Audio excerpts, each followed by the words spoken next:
મેઘરાજાની મહેરબાનીના લીધે અનેક તાલુકાની નદીઓ બે કાંઠે વહેતી થઈ છે। ક્યાંક નદીઓમાં પૂર આવ્યા છે તો ક્યાંક નદીના પાણી ગામમાં પણ ઘૂસી ગયા હતા। તો તમામ અલગ અલગ જગ્યાઓથી આ દ્રશ્યો અત્યારે સામે આવી રહ્યા છે। બોટાદના બરવાડા તાલુકામાં સતત ધોધમાર વરસાદને લઈને ઉતાવળી નદી બે કાંઠે વહેતી થઈ છે।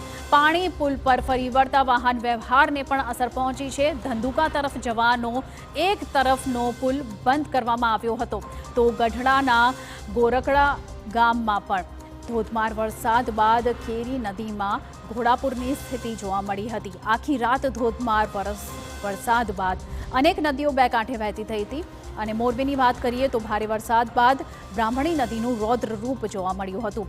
હળવદના શક્તિધામ દિવડિયા પાસે નદી ઉફાન પર જોવા મળી હતી। દિવડિયાની આસપાસના ગામો સંપર્ક વિહોણા થયા છે। ભાવનગર જિલ્લામાં ધોધમાર વરસાદથી બગદાણાની બગડ નદી નજીકના ગામોમાં ધોધમાર વરસાદ પડતા અહીં પણ ઘોડાપૂરની સ્થિતિ જોવા મળી તો મહુવા ચોથા ગામની જે ડાંગી નદી છે તે ગાંડીતૂર થઈ છે।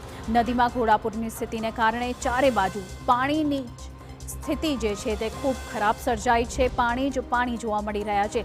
વડોદરાના ડભોઈમાં સતત 2 દિવસથી મેઘો મહેરબાન હોવાથી ડભોઈના તીર્થક્ષેત્ર ચાંદોદ ખાતે નર્મદા નદીમાં પણ નવા નીર આવ્યા હતા। છોટાઉદેપુરમાં વરસાદ પડતા ઓરસંગ નદીમાં પાણી જે છે તે ભરાયું અને નર્મદા નદીમાં ઠલવાયા હતા નવા નીર।